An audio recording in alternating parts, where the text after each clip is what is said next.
In case you missed it, your host Kayla Blakesley is at it again. What did she say this time? Tune in to find out right now. We are talking all things flock. If you missed it, Fort Wayne City Council last night rejected the controversial flock contract as of last night. But there's always a but. That doesn't technically mean the cameras are just poof, going away. So to find out exactly what is happening and what's going to happen moving forward, live in studio, we've got City Councilman Russ Jehl. Good morning, Councilman. Good morning. Okay, so I think the big question right off the bat, and I'm going to ask it like this very intentionally.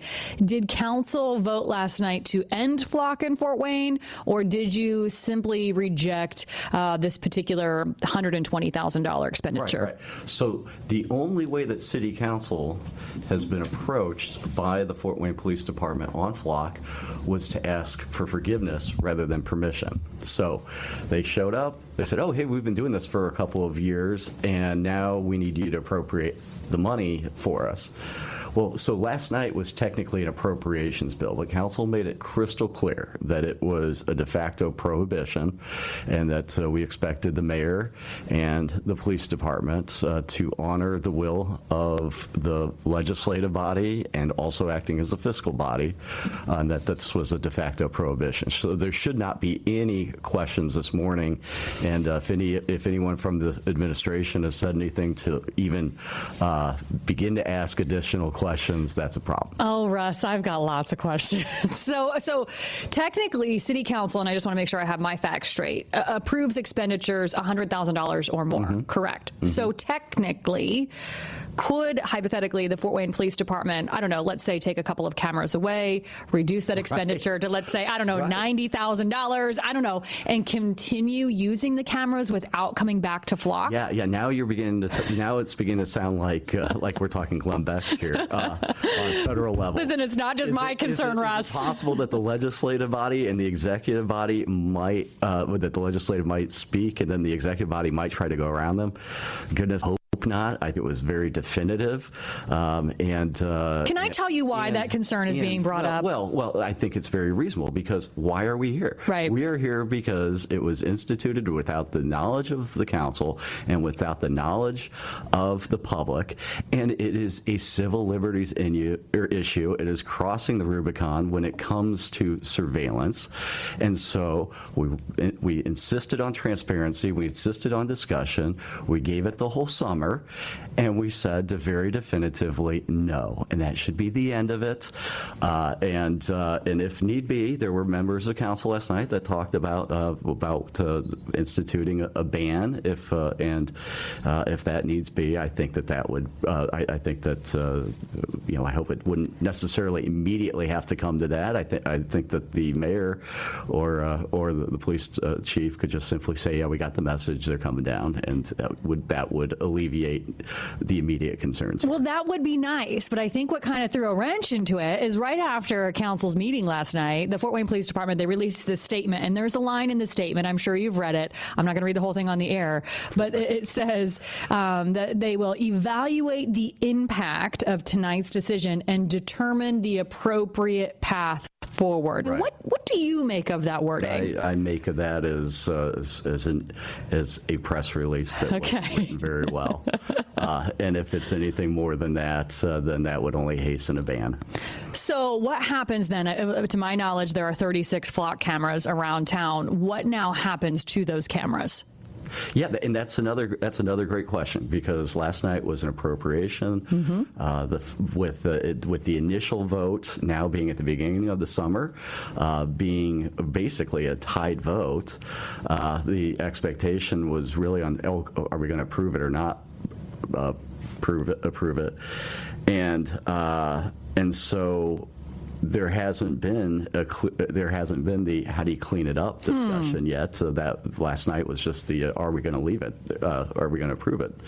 And that again, what you don't want with government is asking for forgiveness rather than approval. That is bedrock to American government, obviously to local government, and it's a bedrock principle for the heart of this issue, which is civil liberties. And so, just the fact that we have to have this discussion of well, what do you do now that the forgiveness hasn't been granted?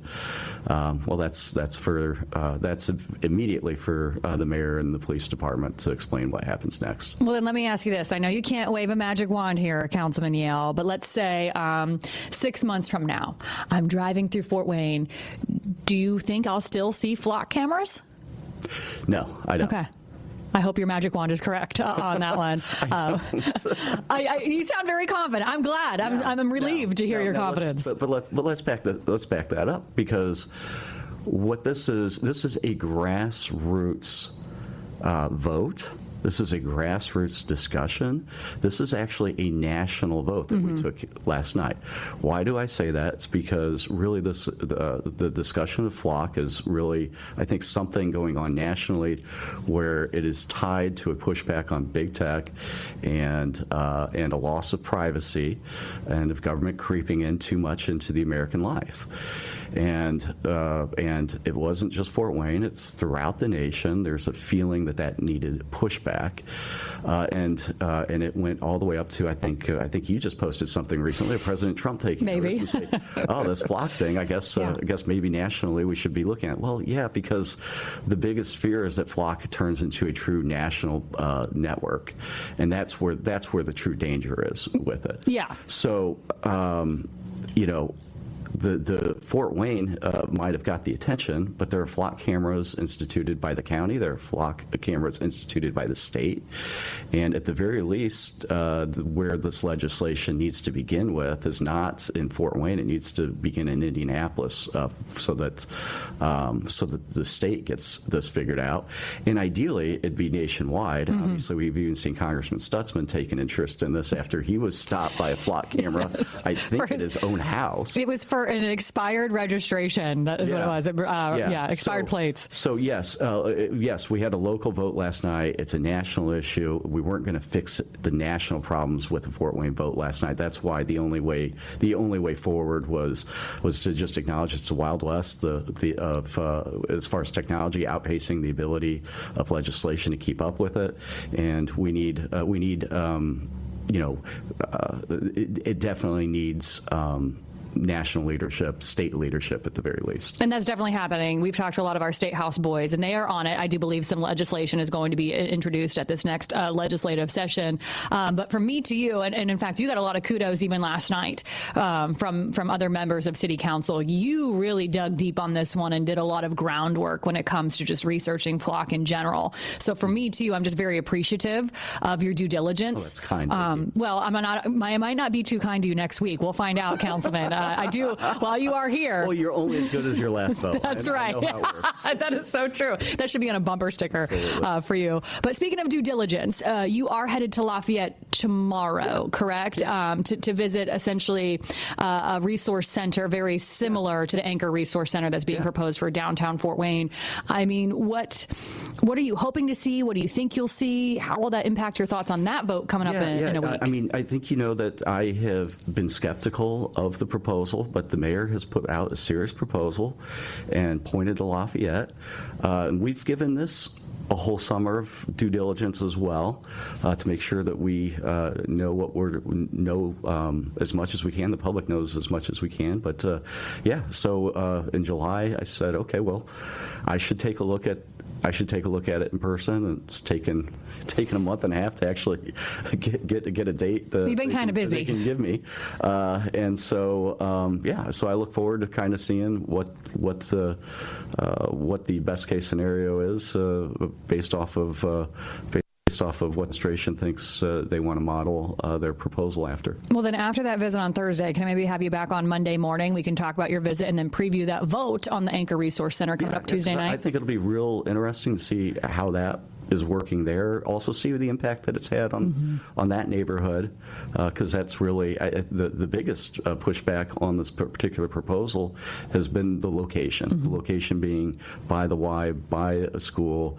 and in the middle of downtown. And so I think it'll be especially interesting, not just to see the facility, but to see how it's interacting with its neighbors. Yeah, I agree. I can't wait for your visit. And Councilman, you just said it. Well, Josh, we'll get him booked before he leaves for Monday. We'll have you back on. Thanks so much. Thank you. And that's City Councilman Russ Jehl joining us live here in studio.